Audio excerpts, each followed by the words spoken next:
Hi guys, it's me Jabira for Project Fmile, and we are back with another video after weeks of not filming. We're really sorry about that. We will work on that. As I said in our previous video, we're trying to work on ensuring we put out content consistently. So today I'm going to be talking about something I'm sure you've experienced, I have experienced, every one of us has experienced, and that's emotional exhaustion or psychological exhaustion.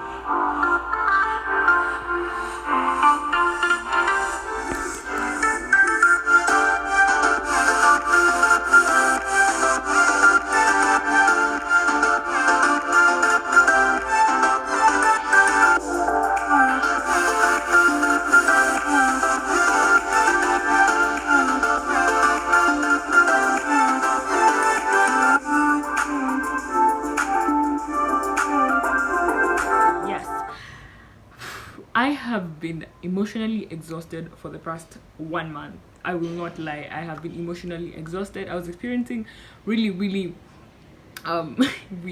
things, weird symptoms, let's say, and I thought, like, I knew what it was. And immediately I was like, wow, people don't talk about this as much as they should. And I was like, let's make a video on this. Let's make a video. So yes, let's define emotional exhaustion. Now, emotional exhaustion is a state of feeling emotionally worn out and drained as a result of accumulated stress from your personal or work lives, or a combination of both. Emotional exhaustion is a sign of burnout. Now, we will discuss burnout in another video, but not in this video. This video is specifically for emotional exhaustion. So yes, let's talk about the symptoms of emotional exhaustion. Now, you have lack of motivation. For the last 1 month, I had no motivation whatsoever to do anything. It was really hard to just get motivated to study, to get motivated to get out of bed, to brush, to do really basic activities. There's trouble sleeping. I had insomnia. I could not sleep. It would come like 10 p.m. I usually go to bed at around 10 p.m, 11 p.m. So at that time, I remember I would stand for like 30 minutes straight. I'm not using my phone. I'm not using any gadgets. I'm just in bed trying to get some sleep. It was really hard. There's irritability. For anyone who did experience my irritability, I'm really sorry. I'm sorry. But yes, you are more irritable when you're emotionally exhausted, and I can't lie, I was. There's physical fatigue. I was physically exhausted. I cannot lie.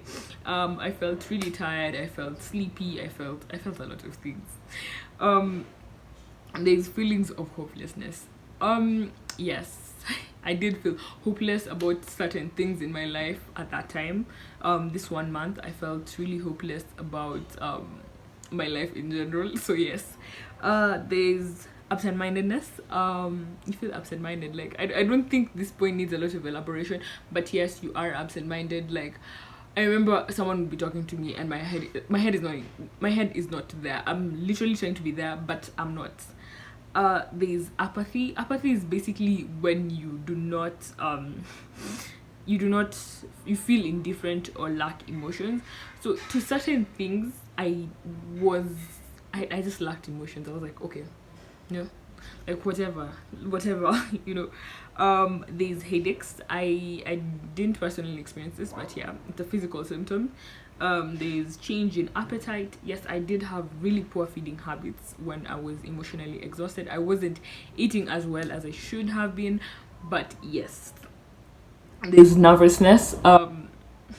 I was nervous again about a lot of things that don't even make sense to people. I would try explaining to somebody I'm nervous about ABC, and they're like, you're not making sense. But I was really nervous. There is difficulty in concentrating. I did experience this, I can't lie. So yes, there's difficulty in concentrating. Irrational anger. If I wronged you during this time, I'm sorry, but yes, you become angry over really petty and small things, just really small things. Another symptom is increased cynicism or pessimism. As I said, you do feel hopeless. So Wow, excuse me. So, since you feel hopeless, you're also likely to be really pessimistic about situations in your life, and that's one sign of emotional exhaustion. There's a sense of dread. You just feel dreadful about everything next in your life. Then there is depression. So yeah, those are the symptoms of emotional exhaustion. Now we shall go to the causes of emotional exhaustion. So some of the causes are high pressure jobs, the jobs that do require that just put a lot of pressure on you. So of course you're likely to get emotionally exhausted. Intense schooling. I feel like schooling is hard everywhere, despite the system you're doing. But yes, intense schooling like mocks, exams, international or national exams, that puts more pressure on you, and you're just likely to be emotionally exhausted. Working long hours or working a job you hate. I feel like this can be schooling long hours or schooling at a place you hate. But yes, this is likely to cause emotional exhaustion. Yes. Having a baby. I feel like this is more related to postpartum depression. But yes, raising children is not easy. We all know it, because we're children of somebody. So you might be a parent and you're watching this, so yes, you're more likely to feel emotionally exhausted because of raising children, because you're constantly wondering, am I making the right decision for my child? There's financial stress or poverty. Yeah, lack of money causes a lot of stress. Sadly, the saying that the money makes the world go round is somewhat true, because when you don't have money, it causes you so much stress, because you're literally thinking, what am I going to do? How am I going to pay my bills? How am I going to get food and things of the sort? Homelessness. If you do not have a place to live, yes, you're likely to be really stressed out about it and have emotional exhaustion. Being a caregiver for a loved one, a caregiver in the sense of maybe the person is terminally ill, or you're taking care of them, so yes, it is really hard. Prolonged divorce proceedings. This is hard on both the people getting divorced and the children, so yes, it can lead to emotional exhaustion. um Death of a family member or a friend, basically death of a loved one, can lead to emotional exhaustion. Living with a chronic illness or injury. Yes, this reminds me, we did a video on chronic illnesses and mental health with Brie Moniki, so the link will be in the description. Do check it out. We did explain that in length. So yes, let's talk about treatment. We have talked about what causes this, we've talked about the symptoms. So yes, you might be thinking, wow, I'm emotionally exhausted, what next? So yes, eliminate the stressor. Now I think eliminating the stressor is really hard, because the things we can't get rid of. I mean, if you're working at a job and it's long hours, you really can't exactly eliminate it. Yeah, you can eat healthy. Now I will say eating well or eating healthy does contribute to how you're feeling generally. When you eat healthy foods, you feel better about your body, and you just generally, yeah, feel better.